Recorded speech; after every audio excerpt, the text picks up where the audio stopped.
Egaa jijjiirraa maallaqaa akkuma beekamu karaa ethio.market.com yookaan gabaa gurraachaa yookaan awwaalaa isa jedhamuun guyyaa hundayyuu biyyoota 20 qabadhee dhufaa akkasuma guyyaa har'aarree biyyoota 20 qabadhee dhufee jira jechuudha. Akkasumas karaa baankiitiin illee qabadhee dhufee jira jechuudha. Baankota keessa immoo guyyaa har'a baankii Oromiyaatiin biyyoota 5 qabadhee dhufee jira jechuudha. Salphumatti karaa ethio.market.com yookaan gabaa gurraachaan biyyoota 20 karaa baankiitiin baankota keessa immoo baankii Oromiyaatiin biyyoota 5 qabadhee dhufee jira jechuudha. Hordoftoota kabajamtoota maamiloota koo nagaa waaqayyoo isin dhageenye nagaan waaqayyoo manaa fi kallattii jirtanitti isiniif haa ta'u. Warroonni mana kanaaf haaraa taatan noora manni kun mana keessanii chaanala kana sabiskiraayib sheer laayik gochuun gara maatii keenyatti dabalama isiniin jenna. Warroonni mana kanaaf immoo maatii taatan sheer laayik gochuun viidiyoo kana galumaatti caqasaa isiniin jedha. Viidiyoon koo gabaabaadha jechuudha. Keessattuu immoo warroota gara biyya keenyatti maallaqa isaanii ergataniif faayidaa guddaa qaba jedheen guyyaadhaan qabadhee dhufee jira jechuudha. Karaa ethio.market akkuma jedhee biyyoota 20 kana keessa biyya tokko yoo jiraattani isa na dubbadhe kana baay'ifattuu jechuudha. Akkasuma karaa baankiitiin illee guyyaa har'aa akkuma jedhee baankii Oromiyaatiin biyyoota 5 kana keessa biyya tokko yoo jiraattani karaa baankiitiin illee ani tokkichaan dubbadha waan ta'eef isin hammuma qabdanis baay'ifattuu jechuudha. 2,000 yoo qabaattan 3,000 yoo qabaattan hammuma qabdasaniin baay'ifattuu jechuudha. Akkuma jedhee immoo akkuma dubbadhee ture jechaadha. Baankii qaqqajareen qabadhee dhufa.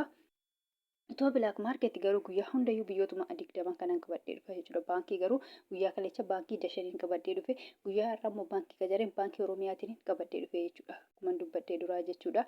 Egaa salphumatti ethio.market.com yookaan gabaa gurraachii guyyaa har'aa jechuudha. Guyyaa har'aa jechaadha dabalee jira jechuudha. ethio.market guyyaa har'aa biyyoonni hundumtuu dabalanii jiru jechuudha. Kan birii tokkollee dabalee jira jechuudha. Kan saantiba 20 saantiba 50 illee dabalee jira jechuudha. Salphumatti ethio.market.com yookaan gabaa gurraachi guyyaa har'aa dabalee jira jechuudha. Akkuma beekamu biyyoota inni qabadhee dhufe kanneen akka Ameerikaan doolaarii, Kanaadaan doolaarii, Awustiraaliyaa doolaarii, Oomaan riyaala, Duubaay dirhama, Saawud Arabiyaa riyaala, Kuweet dinaara, Baareen dinaara, Chaayinaa yuwaanii, Joordaan dinaara, Paawundi sterlingii, Yuuroo, Swiss firankii, Koronnaa, Turkii liiree, Ijipshaan paawundii fi kan kana fakkaatanan qabadhee dhufee jira jechuudha. Akkasuma karaa baankiitiin baankii Oromiyaatiin akkuma jedhe kanneen akka Ameerikaan doolaarii, Duubaay dirhama, Saawud Arabiyaa riyaala, Paawundi sterlingii, Yuuroon qabadhee dhufee jira jechuudha. Salphumatti karaa baankiitiin biyyoota 5 qabadhee dhufee jira jechuudha. Amma salphumatti guyyaa hundayyuu Ameerikaa doolaarirraa hin ka'a. Akkasuma guyyaa har'aarree Ameerikaa doolaarirraa hin ka'a jechuudha.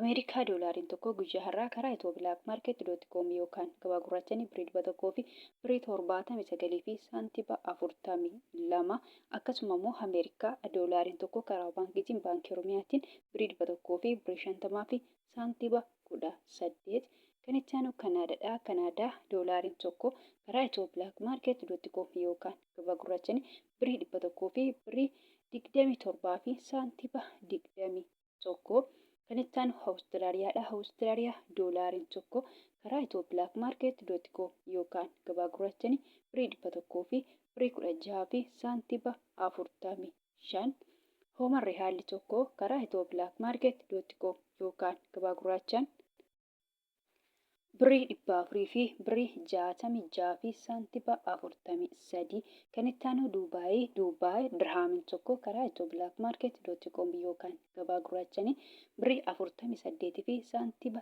92 akkasuma immoo Duubaay dirhamiin tokko karaa baankiitiin baankii Oromiyaatiin birii 40 fi saantiba 34 Saawud Arabiyaa riyaalli tokko karaa ethio.market.com yookaan gabaa gurraachaan birii 47 fi saantiba 82 akkasuma immoo Saawud Arabiyaa riyaalli tokko karaa baankiitiin baankii Oromiyaatiin birii 39 fi saantiba 61 kan itti aanu Kuweet diinaarri tokko karaa ethio.market.com yookaan gabaa gurraachaan birii 500 fi birii 85 fi saantiba 26 kan itti aanu Baareen diinaarri tokko karaa ethio.market.com yookaan gabaa gurraachaan birii 400 fi birii 76 fi saantiba 26 Chaayinaa yuwaanii tokko karaa ethio.market.com yookaan gabaa gurraachaan birii 25 fi saantiba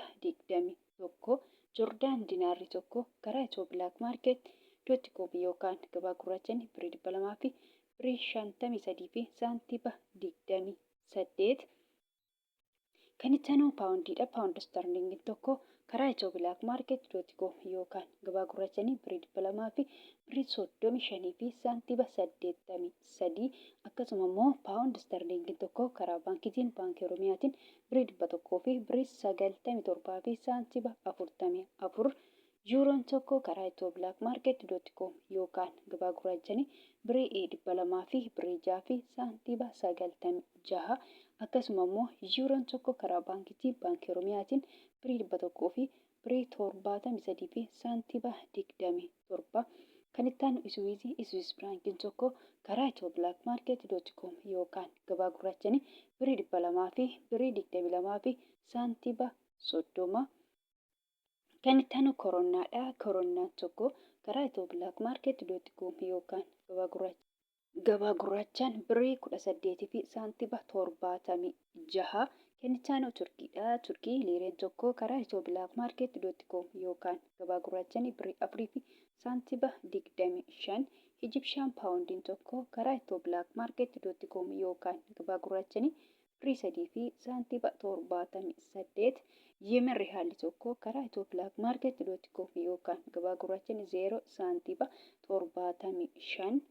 Israa'el sheekeliin tokko karaa ethio.com yookaan gabaa gurraachaan birrii 55 fi saantiba 04.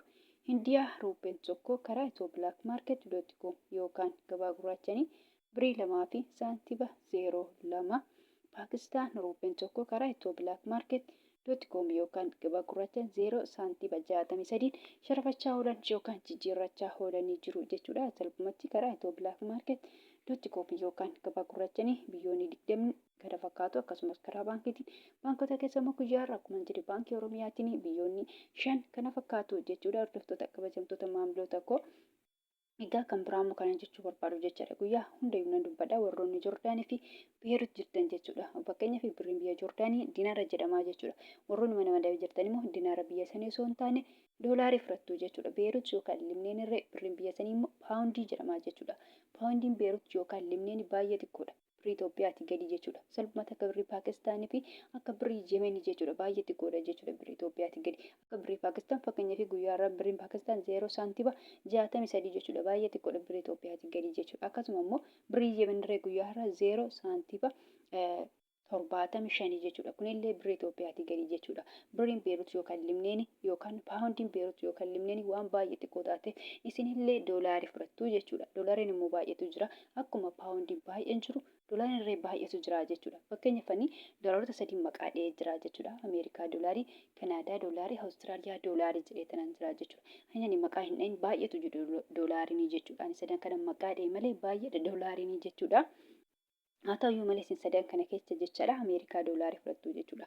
Salphumatti warroonni Joordaanii Beerut keessattuu mana madabii jirtanii Ameerikaa doolaarii fudhattu jechuudha. Fakkeenyaaf karaa ethio.com yookaan gabaa gurraacha yoo ergattan warroonni Joordaanii fi Beerut yookaan Libneen jirtanii jechaadha. Guyyaa har'aa Ameerikaa doolaarii tokko birrii 100 fi birrii 79 fi saantiba 42 herreeggattu yookaan asabbattu malee birrii biyya sanaa hin ta'u jechuudha. Akkuma jedhe warroonni Beerut jirtanii paawundii miti. Akkasuma immoo warroonni Joordaan jirtanii dinaara biyya sanaa miti jechuudha. Karaa baankiitiin immoo yoo ergattan baankota keessa immoo baankii Oromiyaatiin immoo yoo ergattan jechaadha. Warroonni Joordaanii fi Beerut yookaan Libneen jirtanii jechuudha. Ameerikaa doolaariin tokko guyyaa har'aa karaa baankii Oromiyaatiin birrii 100 fi birrii 50 fi saantiba 18 jechaadha. Kanaan herreeggattu yookaan asabbattu malee salphumatti birrii biyya sanaa hin ta'u jechuudha. Akkuma jedhe warroonni Joordaan jirtanii dinaara biyya sanii miti. Beerut yookaan Libneen immoo paawundii biyya sanaa miti jechuudha. Paawundiin biyya sanaa waan xiqqoo taateef jechuudha. Paawundiin akkuma jedhe baay'ee xiqqoodha jechuudha. Paawundoota keessa paawundiin Beerut yookaan birriin biyya Beerutii baay'ee xiqqoodha jechuudha. Akka birrii Paakistaanii fi akka birrii Yemenii jechuudha. Kan biraa immoo warroonni Joordaan immoo birriin Joordaanii dinaara jedhama. Dinaarri doolaarii hin caala jechuudha. Haa ta'uyyuu malee waliigaltee dallaalota keenyatti jechuudha. Dallaalota biyya keenya fi biyya sanaati jechuudha.